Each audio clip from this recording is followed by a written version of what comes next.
انت جيت يا حازم؟ هعمل لك الغدا حال. ماليش نفس. ليه؟ مالك؟ في حاجة مضايقاك؟ شوية مشاكل بس في الشغل. ما تحكيلي، خير. احكي لك؟ ده على اساس يعني انك هتفهمي. انت اخرك المطبخ وشغل البيت. خش جوه يلا، خش اعمل لي كوبايه شاي. حاضر حاضر. الله يسامحك ياما، بلتني بواحده جاهله.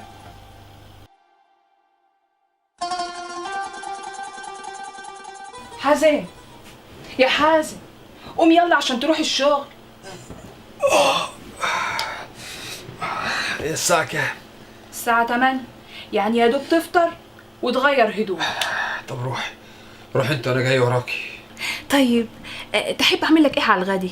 لا بتغدي انت مع نفسك، انا معزوم النهارده عند طارق صاحبي على الغدا. طيب بقول لك ايه، ما تخلص شغلك وتيجي تاخدني حتى اتعرف على مراته. اخدك فين؟ انت اتجننتي؟ انت عايزه تفضحيني؟ انت اصلا ما بتعرفيش تقولي كلمتين على بعض، وحتى ما عندكيش طقم شيك تروحي بيه. انت قصدك ايه؟ انت فاهمه قصدي كويس. مرات طارق صاحبي دي دكتوره، مش هتعرفي تتفاهمي معاها. انت يا دوب بتفك الخط، لان مستواها الفكري اعلى من مستواك بمراحل. يلا قولي شوف وراكي ايه، يلا روح المطبخ.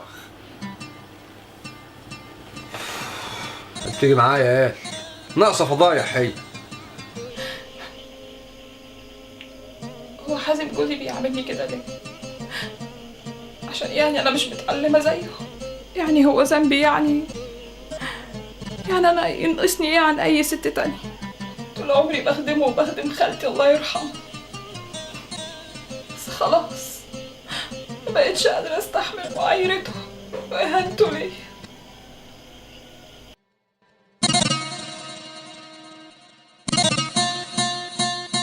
انا قلت يا سيدي بقى ننزل نقعد في المكتب مع بعضينا علشان خاطر ناخد وندي في الكلام، وخصوصا ان الكلام هيحلاوي بعد الغديوه الحلوه دي، وبالمره كمان مراتي ما تسمعناش.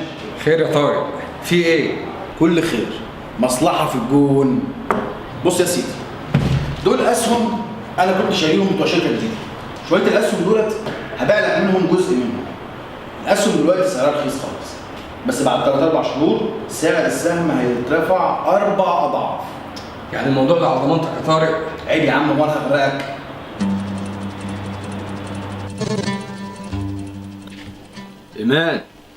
ايمان اصحي يا ايمان، اصحي. هو في حد ينام دلوقتي؟ لا يا حبيبي، انا بس حبيت اريح جسمي. احضر لك العشاء؟ لا مش عايز. بص بقى، احنا بكره هنخرج سوا. ايه، هنتفسح؟ نتفسح؟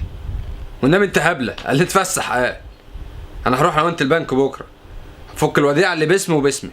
ليه؟ مش خساره؟ داخل مشروع. مشروع ايه؟ وانت مالك انت مالك؟ على اساس يعني ان انا لو قلت لك هتفهمي. انا بقول لك ايه، انت هتيجي معايا البنك بكره من سكات، مش عايز اسمع ولا كلمه تاني.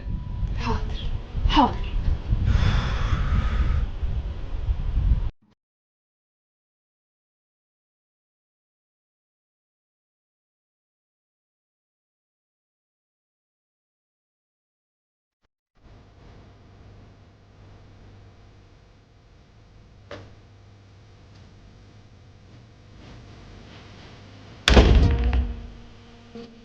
الحمد لله على السلامة يا حبيبي.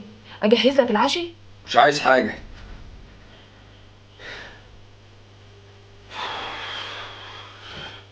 ما في ايه؟ سيبيني في حالي، انا مش طايق نفسي. طيب احكي لي. هروح السجن. عايزه تعرفي حاجه تانية؟ يا مصيبتي، ايه اللي حصل؟ طارق اللي كنت مفكره صاحبي ضحك عليا وباع لي اسهم مزوره هو ومراته وهربوا، وانا بعت الاسهم دي لناس تانية، والناس اللي اشتروا الاسهم مني عايزين فلوسهم دلوقتي، والا هيبلغوا البوليس. يا خبر، هم عايزين كام؟ 250,000 جنيه. يا لهوي، ده مبلغ كبير قوي، هنتصرف ازاي؟ سيبيني في حالي عشان خاطري، سيبيني في حالي.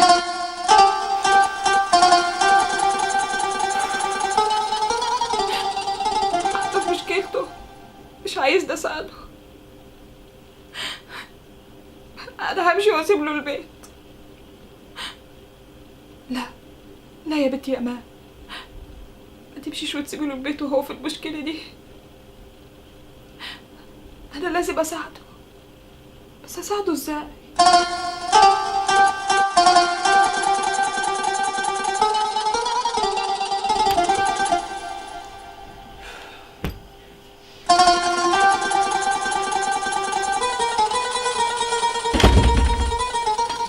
انت كنت فين؟